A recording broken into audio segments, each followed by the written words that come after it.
Les invito a tener esta oración. Padre, gracias por tu inmenso amor. Señor, gracias por tu bendición. Gracias, oh Dios, por el regalo de estar en tu casa para honrarte, para bendecirte. Te pedimos que en esta hora estés hablando a nuestras vidas, que por medio de tu Espíritu Santo, el Maestro de los Maestros, nos estés enseñando tu palabra y que nos ayudes a tomar las decisiones correctas, Señor, y sabias, guiadas por tu propio Espíritu. En el nombre de Cristo Jesús, te damos gracias, Dios, y te decimos amén y amén.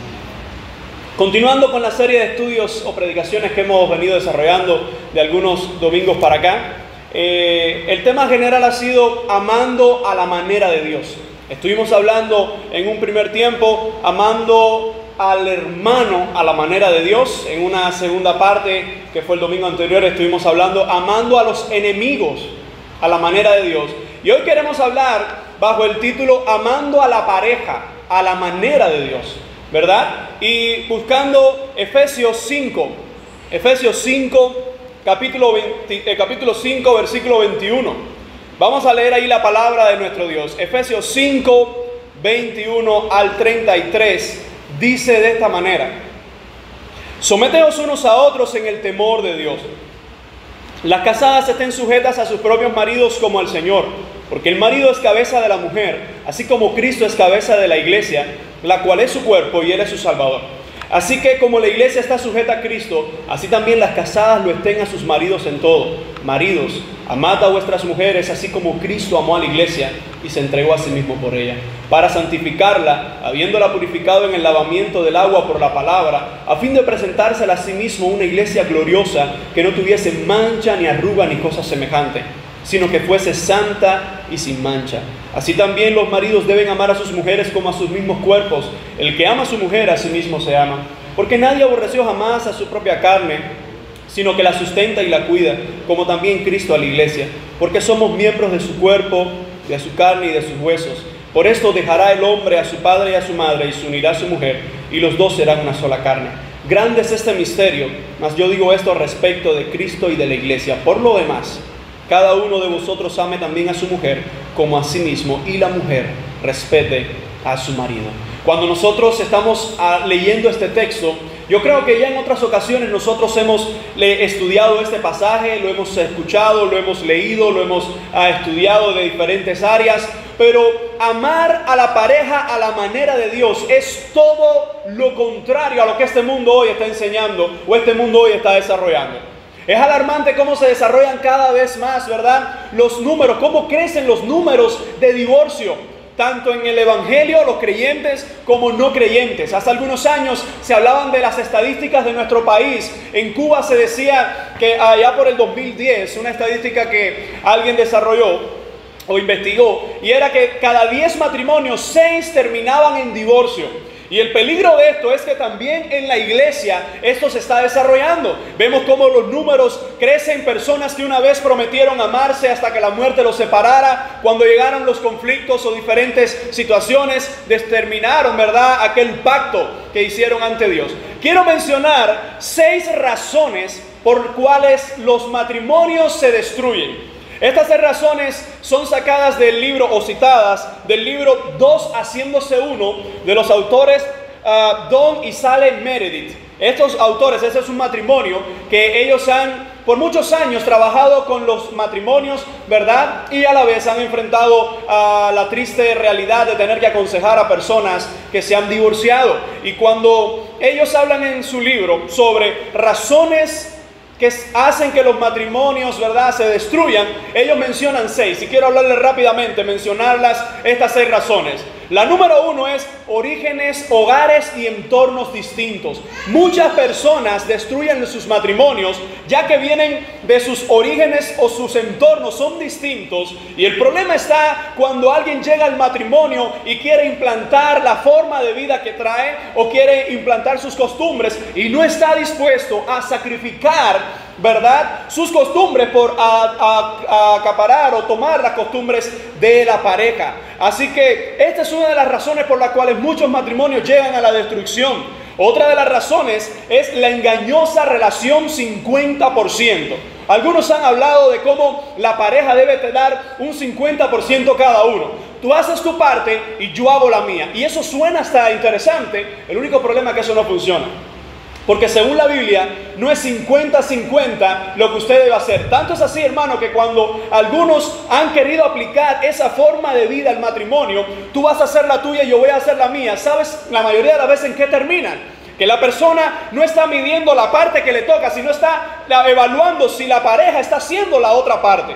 Y lejos de inmiscuirse, lejos de esforzarse por hacer todo lo posible por salvar y ayudar a crecer su matrimonio, en algún momento de la historia se encuentra evaluando la tarea del otro. Por eso la engañosa relación 50% eso nunca ha funcionado y no funcionará jamás.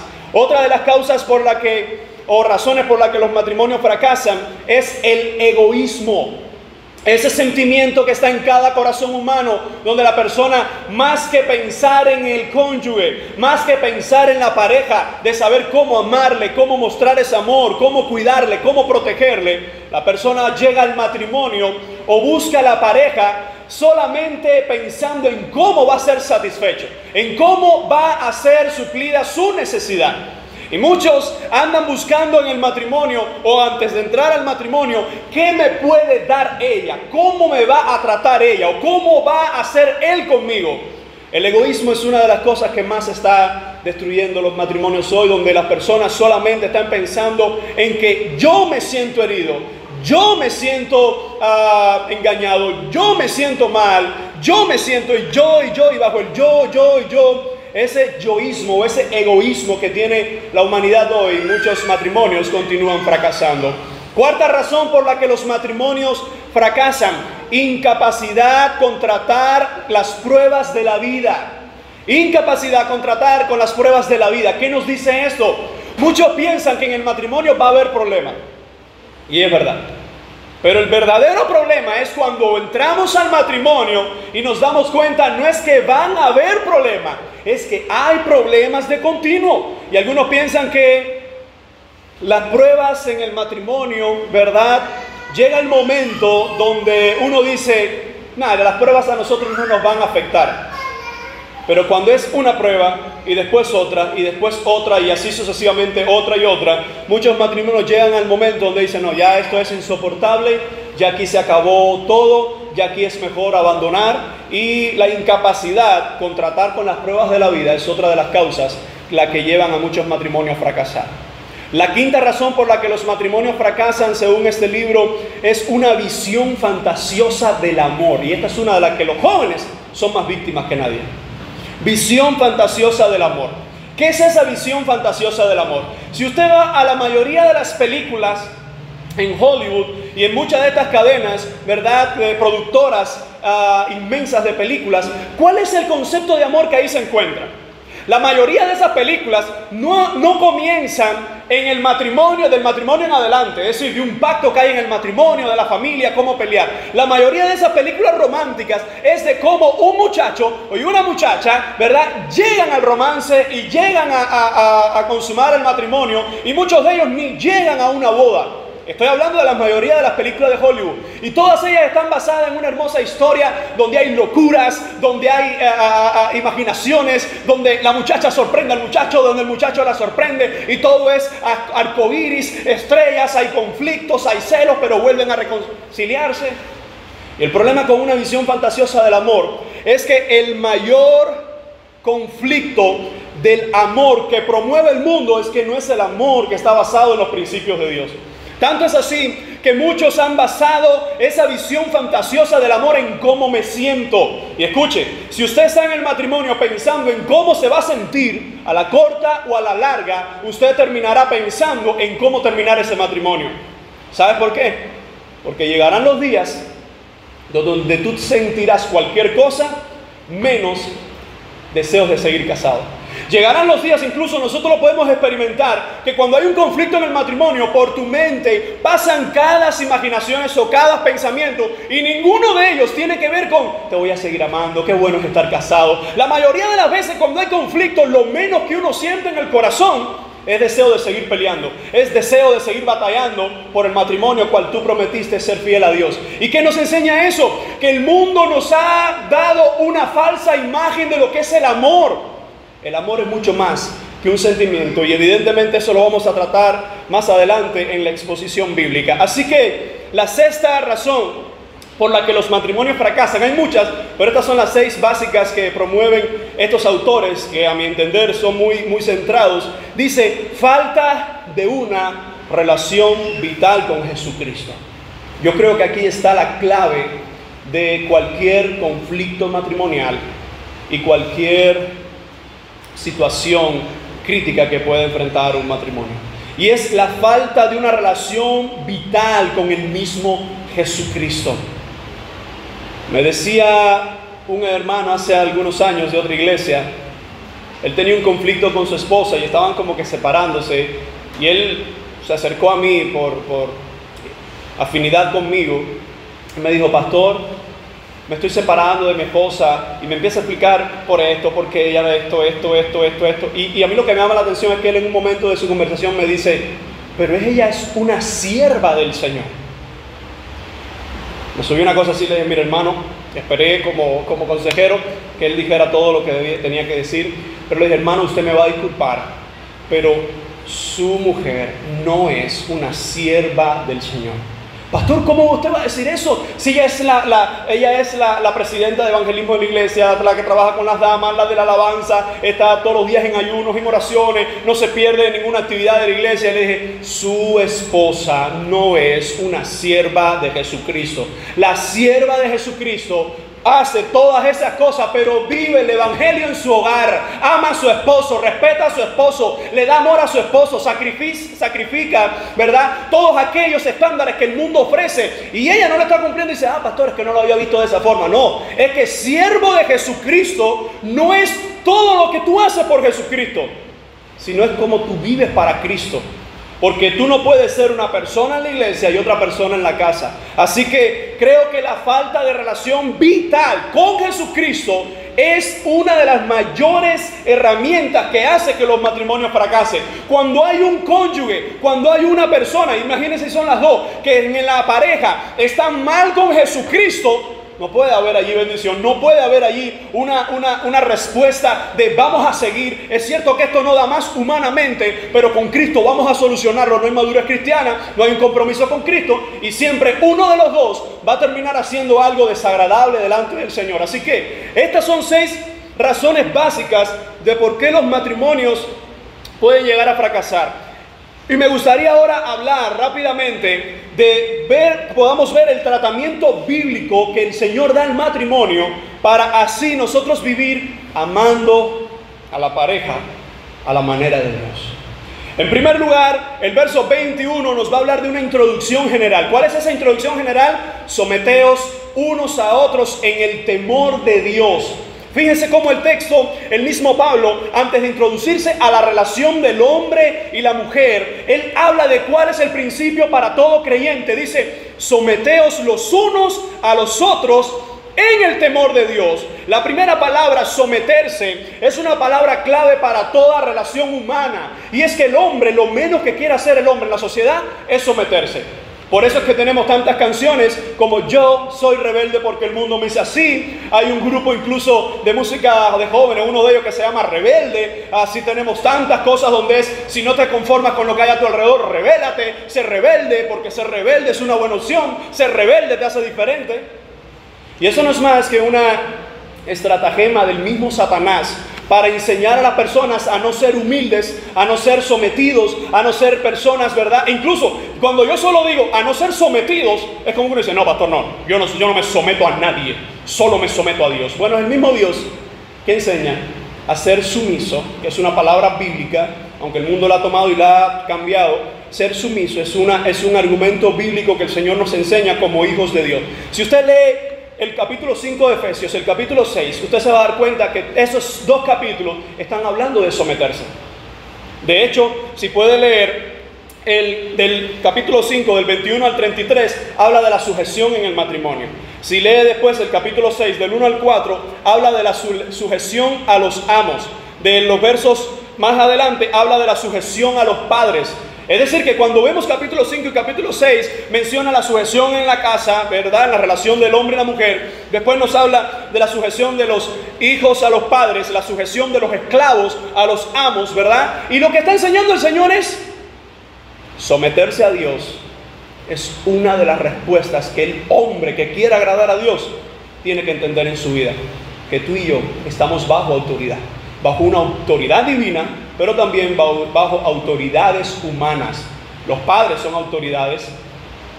El esposo, lo vamos a ver ahora, es una autoridad para la mujer. La iglesia es una autoridad, ¿verdad? El gobierno es una autoridad. Y así sucesivamente cada una de las instituciones que Dios ha dado sobre autoridad, que están para ejercer, ¿verdad?, la justicia y el equilibrio que Dios ha determinado. Pero fíjense cómo Pablo en esta introducción general, él dice, someteos unos a otros, y dice, en el temor de Dios. Y evidentemente esa palabra, en el temor de Dios, no está haciendo referencia en el miedo a Dios. Si no está haciendo referencia a ese temor a Dios, usted lo puede buscar en la Biblia, en una concordancia. Y lo que hace referencia al temor a Dios no es más que cómo el hombre, por amor a Dios, por el amor que Dios ha puesto en él, el hombre responde en amor a Dios, y responde en obediencia a Dios, y responde en sujeción a Dios. Por eso dice, la única manera de estar sometidos los unos a los otros es en el temor de Dios. Si no hay temor de Dios, ¿cómo podrá entonces funcionar ese matrimonio que quiera agradar a Dios?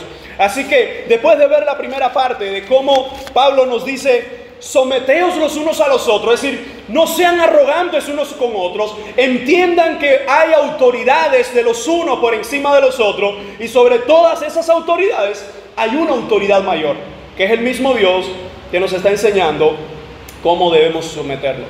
Así que en segundo lugar, quiero hablar del mandato entonces a las casadas. Y estén sujetas a sus propios maridos. Verso 22 y 24 dice así, las casadas que estén sujetas a sus propios maridos, como al Señor, porque el marido es cabeza de la mujer, así como Cristo es cabeza de la iglesia, la cual es su cuerpo y Él es su Salvador. Así que como la iglesia está sujeta a Cristo, así también las casadas lo estén a sus maridos en todo. ¿Cuáles son las necesidades básicas de un esposo? Hay varias, pero quiero hablarle de 5 principales. Todo esposo necesita que alguien dependa de él, que su mujer dependa de él. Así que Dios nos ha creado a nosotros con esa necesidad básica de que nosotros nos sentimos bien cuando sabemos que nuestra familia depende de nosotros. No es que ellos son independientes, que nuestra esposa dependa de nosotros es una de las cosas, ¿verdad?, con la que Dios nos ha dado la oportunidad de ser entonces líderes. El esposo necesita que le den aceptación tal y como es. Mujer, si lo único que tu esposo recibe de ti es crítica, es burla, es negatividad, llegará un momento en que harás entrar a tu esposo en un estado de tanta agonía, porque lo único que haces es darle rechazo cuando todo esposo necesita que le den aceptación, ¿verdad? Tal y como es. El esposo también necesita apoyo y ánimo, ¿verdad? El esposo necesita ese toque femenino de su esposa en el hogar, en su relación. Y el esposo también necesita una compañera fiel. Es decir, que hay varias necesidades que son básicas. Ahora, ¿cuál es el mandato sagrado para las mujeres? La palabra sujeta, sabemos que esa palabra sujeta parece ser chocante, pero no, es una palabra digna de admirar. Porque aun cuando el mundo ha tomado esa palabra de sujeta, de sumisa, y la ha cambiado por una mujer que no tiene sueños, una mujer que no tiene vida de realizada, una mujer que no tiene independencia, eso es lo que el mundo, bajo el concepto diabólico del feminismo, ha enseñado. Y lo más triste, que hay mujeres en las congregaciones que creen que esos estilos de vida son agradables. Recordemos que el feminismo surge desde el principio. Vamos a ver muchas historias de feminismo, pero como un sistema de pensamiento organizado, vamos a ver que el feminismo, una de las primeras cosas que quiere hacer en los siglos XVIII, ¿verdad?, es que la mujer quiere tener derecho al voto. Ella quiere votar por un presidente. Más adelante, ya la mujer ahora quiere tener la misma igualdad que el hombre, es decir, ella quiere salir al trabajo, y ella quiere salir debajo del yugo, lo llaman así, del yugo de la casa, del hogar, de la ama de casa, quiere salir de ahí. Y usted ve, es una mujer que está luchando por sus derechos. Pero ya más adelante, hace unos años atrás, ¿verdad?, en la década del 90, vamos a ver que ahora la mujer ya ahora quiere ser independiente, quiere tener una reproducción independiente, es decir, no necesito de un hombre para para ser madre, sino que con fertilización in vitro y de esta manera y de esta otra, yo voy a ser una madre independiente sin conocer quién es el padre, ya no necesito de un hombre, yo quiero realizarme en la vida. Y ha llegado el punto donde hay mujeres incluso en las congregaciones y hombres en las congregaciones que han cedido a lo que el feminismo, bajo una manipulación de Satanás, ha influenciado. Mujer, tú eres bendita, no por lo que este mundo te dice que tienes que luchar. Tú eres bendita por vivir de la manera que Dios quiere que tú vivas. Ser madre te hace supremamente bendecida. No es lo que el mundo dice, no, sé madre cuando lo decida, y si lo decides, si no, tú no lo necesitas. Ser esposa te hace supremamente bendecida. No, tú no necesitas, esto es lo que dice el feminismo, tú no necesitas de un hombre. Usted es sola, usted es una guerrera, usted es una valiente, pelea por tus derechos. ¿Qué derecho es ese? ¿Qué derecho es ese que el feminismo te quita? El regalo de Dios de ser madre, de ser esposa. ¿Qué derecho es negar ese regalo? Claro, que entendemos que el machismo también es pecado. Entendemos que la sociedad machista, donde declara que el hombre hace lo que hace y punto, eso es pecaminoso también. ¿Y cuál es el mandato sagrado a la casada? Dice, mujeres, estar sujetas. Y recuerden, esa palabra sujeta viene del griego hupotazo, que significa esté subordinada, bajo la autoridad. Y miren bajo qué autoridad. Dice, de sus propios maridos, como estás sujeta al Señor. Lo dice de una forma más breve. Dice, sujeta a sus propios maridos como al Señor. Dice, porque el marido es la cabeza de la mujer. Y aun cuando algunas mujeres han dicho, sí, mi marido es la cabeza, pero yo soy el cuello que lo guía y lo gobierna. Uno se da cuenta, hermano, que la palabra allí o la idea de la cabeza es que el esposo es la autoridad. Cuando usted se rebela contra la autoridad que Dios ha puesto sobre usted, usted le está fallando a Dios. Cuando usted decide seguir los parámetros de este mundo que son contrarios a las verdades de Dios, usted le está fallando a Dios. ¿Y qué es lo que nos está diciendo eso? Como dice el texto, porque el marido es cabeza de la mujer, dice, así como Cristo es cabeza de la iglesia, la cual es su cuerpo, y Él es su Salvador. Así que, como la iglesia está sujeta a Cristo, así también las casadas lo estén a sus maridos en todo. ¿Cuál es el mandato para ti, mujer de Dios? El mandato para ti es negar toda la influencia que este mundo está provocando, y este mundo te está influenciando, y este mundo te está impulsando, para que tú decidas ser esa mujer que porque ama a Dios, entonces está sujeta en su matrimonio. Esa mujer que porque ama a Dios, entonces va a decidir cuando hay conflictos y cuando hay situaciones críticas, va a decir, Señor, así como la iglesia está sujeta a Cristo. Hermano, que nosotros estemos sujetos a Cristo no significa que por eso somos aplastados. No significa que por eso nosotros somos humillados por Dios. No significa que nosotros, por estar sujetos a Cristo, estamos nosotros siendo quitados nuestros derechos, se nos están quitando nuestros sueños. Que yo esté sujeto a Cristo es una de las bendiciones más grandes que me puede pasar. Porque al yo estar sujeto a Él, estoy bajo su protección y estoy bajo su cuidado. Mujer, que tú estés sujeto a tu esposo es estar bajo la bendición de Dios. Ahora, ¿qué pasa, pastor, cuando mi esposo no es cristiano? Primera de Pedro, capítulo 3, dice que usted por la conducta, es decir, por su manera de vivir el evangelio, puede ganar sin palabras a su esposo para Jesucristo. Incluso de tu esposo no creyente, también el Señor te llama a estar sujeta a Él. Pastor, ¿y qué pasa cuando mi esposo me está pidiendo algo que va contrario a lo que Dios me exige? Escucha. La razón máxima de tu sujeción a Jesucristo, ¿verdad? La razón máxima de tu vivir para Jesucristo es que Él te ha salvado. Entonces usted está sometida a su esposo hasta que la sumisión a su esposo contradiga o se rebele con la sumisión a Dios. Pongo un ejemplo claro sobre esto. Usted debe estar sujeta a su esposo, pero llega un momento en que su esposo le exige a usted que vaya con él a un bembé. Porque él se ha introducido a la santería. Vamos a un bembé y usted dice, bueno, tengo que obedecer a mi esposo en todo, me voy al bembé con él. No, espérese. Lo que la Biblia enseña es que esposas, en Primera de Pedro, están sometidas a su esposo para que por su buena conducta, que es casta, que es bíblica, que es agradable a Dios, le des testimonio. ¿Pero le des testimonio de qué? De que amas a Dios, y por amor a Dios estás en obediencia a Él, y por amor a Dios y obediencia a Él vas a amarle, respetarle y hacer, ¿verdad? Vas a cumplir con su deseo como esposo. Pero cuando el deseo de ese esposo va para que tú maldigas a Dios o que tú te vires contra Dios, hasta ahí llega esa sujeción. Pero eso no significa, como algunas han dicho, no, yo me voy para la iglesia y deja usted la casa regada, deja usted sin almuerzo, llega usted a las 2 de la tarde y ahí está su infeliz esposo como un ogro, ¿verdad? Porque usted se fue para la iglesia, usted no dejó almuerzo, usted no dejó nada y usted tenía que venir a alabar al Señor. Eso no es sujeción al esposo bajo la sujeción de Dios. ¿Cuál es la sujeción al esposo bajo la sujeción de Dios?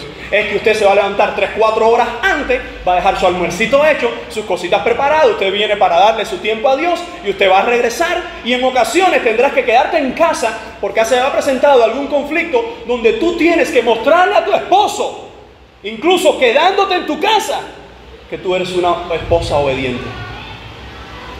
Es complicado, hermanos. Pero algunas mujeres aquí pueden decir: pastor, yo, por lo que Dios ha hecho por medio de la oración, yo he visto cómo mi esposo, que antes no quería ni que yo viniera a la iglesia, él ha cambiado en esa área. Pero ¿y qué pasa cuando su esposo, a medida que usted sigue creciendo en el evangelio, su esposo se vuelve más enemigo de Dios? Usted tiene que seguir sometida a Dios y tienes que seguir sometida a Él. Pero nunca que esa sumisión a tu esposo sea una rebeldía a Dios. Y aún así yo creo, y por lo que la palabra dice, es que Dios no te va a dar una carga más grande de la que tú puedas soportar y Él te va a ayudar. Él lo ha prometido, mujer. Él ha prometido ayudarte. Él lo ha prometido ayudarnos en cada una de nuestras crisis y en cada una de nuestras necesidades. Así que el mandato es: mujeres, estén sujetas a sus propios maridos. ¿Y cuál es el ejemplo insignia? Como la iglesia está sumisa a Cristo, como la iglesia está sujeta a Cristo, está bajo su autoridad, está bajo su poder, está bajo su cuidado. Dice: así ustedes, mujeres, estén bajo la autoridad de sus propios maridos. La mujer debe decidir ser como Dios le demanda que sea, no seguir los roles de este mundo y sus manipulaciones. La mujer bendita verdaderamente, la que de verdad quiere ser bendecida, tiene que vivir de acuerdo a lo que Dios dice, aunque eso te cuesten amistades, aunque eso te cueste estilos de vida y cosas que tienes que cambiar. Así que en tercer lugar, queremos ahora hablar del mandato a los maridos. ¿Cuál es el mandato a los maridos? Si lo encontramos en los versos 25 al 32, es: amen a sus mujeres. Cuando Pablo decía a los maridos: amen a sus mujeres, el término que se usa ahí es una palabra griega que es agapao, y esa palabra griega está hablando de ese amor incondicional. Y fíjense cómo dice del verso 25, va a hablar de cuál es el ejemplo que tiene un marido para amar a su mujer. Maridos, amad a vuestras mujeres, dice: así como Cristo amó a la iglesia, y en ese amor a la iglesia se entregó, dice, a sí mismo por ella, para santificarla, habiéndola purificado en el lavamiento del agua de la palabra, a fin de presentársela a sí mismo una iglesia gloriosa, que no tuviese mancha ni arruga ni cosa semejante, sino que fuese santa y sin mancha. En esta primera idea, lo que estamos viendo es cómo el mismo Jesucristo, por amor a su iglesia, se entregó. Aquí es donde nos damos cuenta, hermano, que el amor de Dios va más allá que los sentimientos. Que nuestra relación matrimonial no esté fundada en cómo me siento hoy. Si nuestra relación matrimonial está fundada en cómo me siento hoy, es probable que mañana ya se haya terminado tu matrimonio. Incluso en esos momentos terribles que nos sentimos con deseos de que todo termine, hemos escuchado matrimonios decir: pastor, si yo hubiese sabido que mi cónyuge era así, no me hubiese casado. Si yo hubiese sabido solo la mitad de cómo era él, de cómo era ella, yo no hubiese dado ese paso. Usted en el noviazgo no puede conocer completamente a la persona con la que va a pasar el resto de sus días.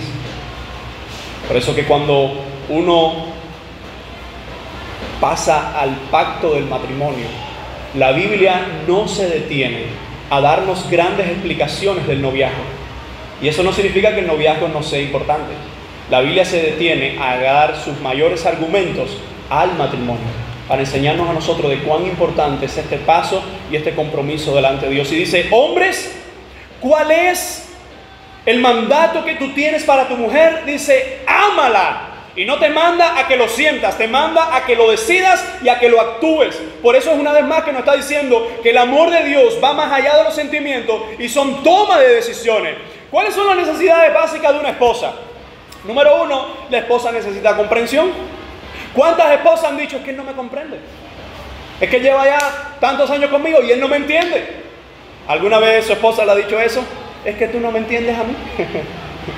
Por eso que a medida que pasan los años, ya usted sabe que una mirada o un gesto, ya por ahí te está diciendo más de 10 cosas, ¿verdad? Porque lo has visto tantas veces que eso se vuelve un lenguaje de comunicación. Otra de las necesidades básicas de la esposa es que la esposa necesita aceptación, ¿verdad? También la esposa necesita el cariño. La esposa necesita un liderazgo sabio y fuerte. Escuche, mujer, aun cuando en algún momento usted se ha visto tentada a tomar el liderazgo, el problema no está tanto en usted, sino en su esposo.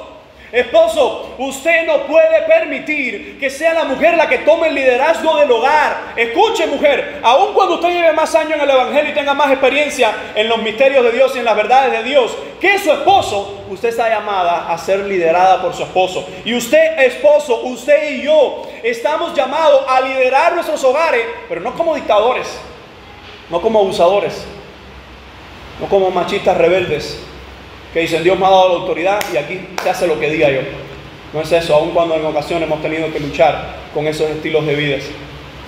En primer lugar, hermanos, podemos ver cómo el mayor ejemplo, y lo vuelvo a repetir, que nosotros los esposos tenemos en cuanto a la relación con nuestras mujeres, es que mi ejemplo, el ejemplo que yo tengo a seguir, es Jesucristo.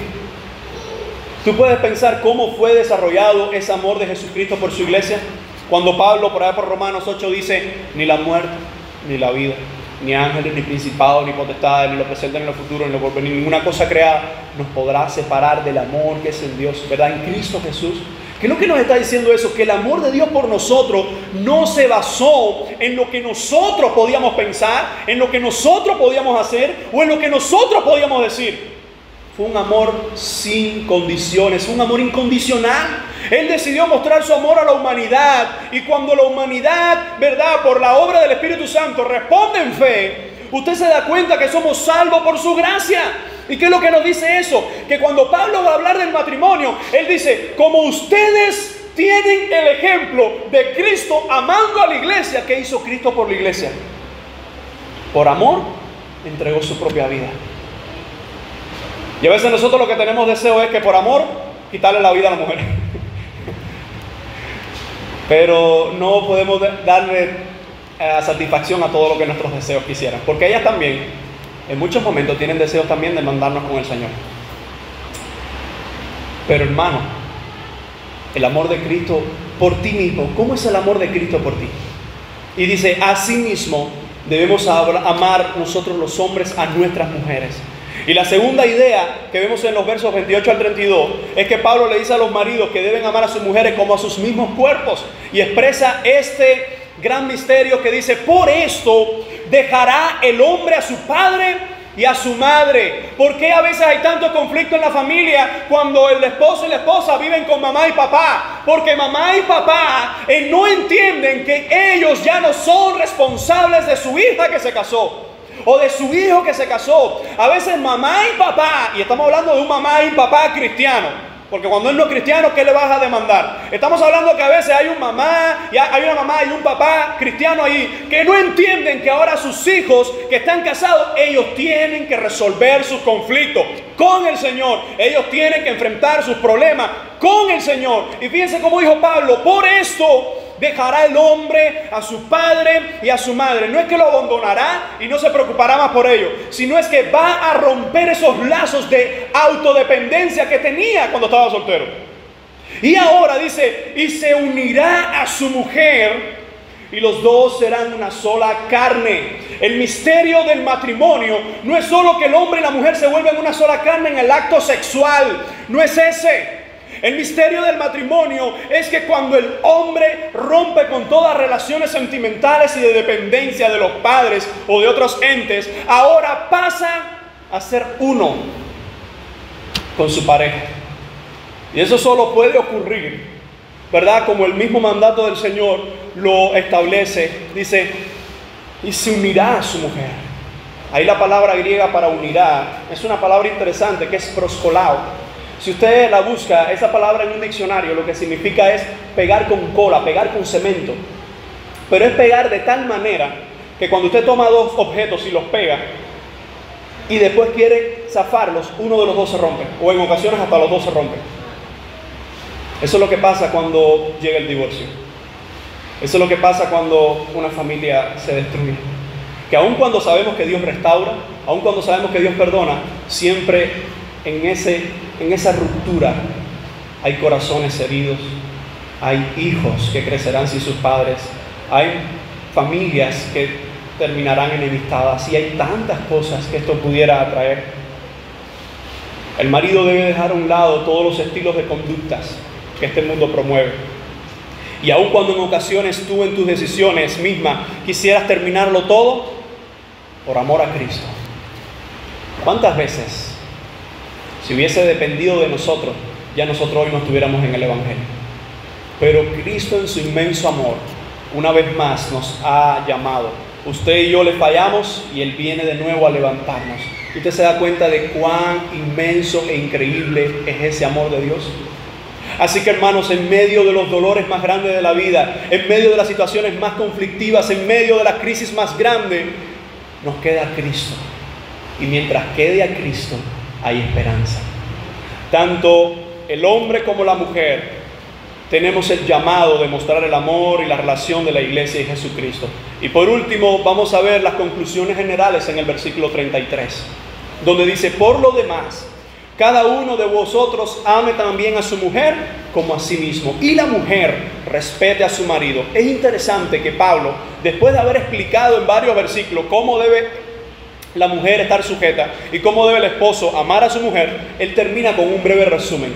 Es un maestro clásico que está terminando una enseñanza tan importante que aun cuando está clara, él quiere resumirla en una breve frase. Y él dice: por lo demás, de todo lo que hemos desarrollado, de todo lo que hemos mencionado, cada uno de los hombres que está en este lugar dice, ¿verdad? Cada una de las mujeres dice, ame, ¿verdad? La mujer respete a su marido, ¿verdad? Dice, pero el hombre ame a su mujer como a sí mismo. Amor y respeto. Y no está hablando que usted como hombre, usted y yo como hombre vamos a dar amor a mi mujer y no le vamos a dar respeto también. Pablo está hablando de orden de prioridades. Mujer, debes respetar a tu esposo. Hombre, tenemos que mostrar ese amor a nuestras mujeres. En un mundo, con una sociedad corrompida, corrupta, que ha llegado incluso a manejar los términos de que un hombre y un hombre pueden casarse, de que una mujer y una mujer pueden casarse, de que un hombre con varias mujeres. En medio de esa sociedad corrupta, nosotros estamos llamados, nuestros matrimonios están llamados a mostrar el amor de Jesucristo. ¿Qué es lo que nos enseña esto? En primer lugar, la sumisión en el cristianismo es un mandato de Dios. En segundo lugar, el mandato para las mujeres es que deben estar sujetas a sus propios maridos. En tercer lugar, es que el mandato para los esposos es que tenemos que mostrar ese amor incondicional por nuestras mujeres, así como Cristo lo mostró por la iglesia. Y a modo de resumen, nos está diciendo que amor y respeto es amar a la manera de Dios. Lo que mantiene nuestro matrimonio unido se llama Jesucristo. Pero si hay alguien que ya ha pasado esa fase y alguien que ha tenido que atravesar en algún momento por el divorcio, también en Cristo, hermanos, hay restauración. También en Cristo hay esperanza. Que Dios no lo quería, es cierto. Que la palabra de Dios nos dice que no, pero en ocasiones somos nosotros los hombres los que rompemos esos pactos. Pero aún así, hermanos, se da cuenta de cómo Dios sigue siendo maravilloso y sigue siendo perdonador y sigue siendo Dios. Oremos por nuestros matrimonios. Oremos por esos matrimonios que hoy están en medio de una crisis. Oremos por aquellos que pasaron por una pérdida o un fracaso en el matrimonio. Y oramos porque es Dios. Fue Dios el que hizo el matrimonio. Como Dios lo hizo, es una bendición. Y como es una bendición, sabemos que también enfrenta ataques y también enfrenta obstáculos. Pero que sea Dios el que nos unió, que sea el mismo Dios que nos dé las fuerzas para que la mujer viva como Dios dice y no como el mundo dice. Y para que los hombres vivamos como Dios nos demanda y no como el mundo lo dice. Vamos a orar. Padre, en el nombre de Jesucristo, Señor, mira nuestros matrimonios. Señor, mira cada uno de los matrimonios que estamos aquí, algunos representados porque nuestros cónyuges no están. Pero mira nuestros matrimonios, Señor, te necesitamos. Si no es por tu gracia, si no es por tu poder, mi matrimonio no puede seguir adelante, Señor. Ayúdanos, Señor, susténtanos, protégenos, cuídanos, oh Dios. Mi familia está segura porque tú estás conmigo. ¿Cuántos hombres hay aquí peleando y batallando que han dicho, Dios mío, no puedo más? Mas tú fortaleces a cada esposo. Mas tú nos has dado un mandato de amar a nuestras mujeres como Cristo mismo amó la iglesia, tu iglesia. Hay mujeres acá y esposas acá que dicen, Señor, no puedo más. Rogamos que seas con ellas, dándole fuerzas para que ellas sean sujetas a su matrimonio. Padre, pero es probable que hayan aquí también personas, hermanos, hermanas, que han pasado por un fracaso matrimonial, que han sufrido o están sufriendo las consecuencias. Tú eres el Dios que hace nuevas todas las cosas. En el nombre de Cristo te estamos suplicando, Dios, por estos hijos tuyos. No estamos juzgando o señalando. No estamos preguntando quién falló. Ahora no es el momento de hacer eso. Te estamos pidiendo a ti que nos ayudes como iglesia a mostrar amor por aquellos hermanos que han sufrido un fracaso matrimonial. Señor, en ti hay esperanza. En ti son nuevas todas las cosas. Si hay alguien en este lugar que está pasando por una crisis, tú todavía puedes salvar el matrimonio, Señor. Tú todavía puedes revertir todo lo que está ocurriendo. Tú eres quien haces nuevas todas las cosas. Si hay esposas aquí sufriendo por esposos no creyentes, obra tú, Señor, dale fuerza tú a estas mujeres tuyas. Si hay esposos aquí sufriendo por mujeres no creyentes, dale fuerza a estos hombres, a estos guerreros tuyos, Señor. En el nombre de Jesucristo, sabemos que Satanás tiene un plan diabólico contra el matrimonio. Sabemos que por nuestras fuerzas no podemos seguir adelante. Pero tú eres nuestro Dios. Tú hiciste el matrimonio. Tú puedes hacer que funcione. Ayúdanos a nosotros a ponernos en tus manos cada día, Señor, para que nuestros matrimonios siempre tengan tu bendición. Sé tú el centro de nuestros matrimonios. En el nombre de Cristo Jesús, ayúdanos a amar a nuestra pareja a la manera de Dios, a tu manera, Señor. En el nombre del Padre, del Hijo y del Espíritu Santo. Amén y amén.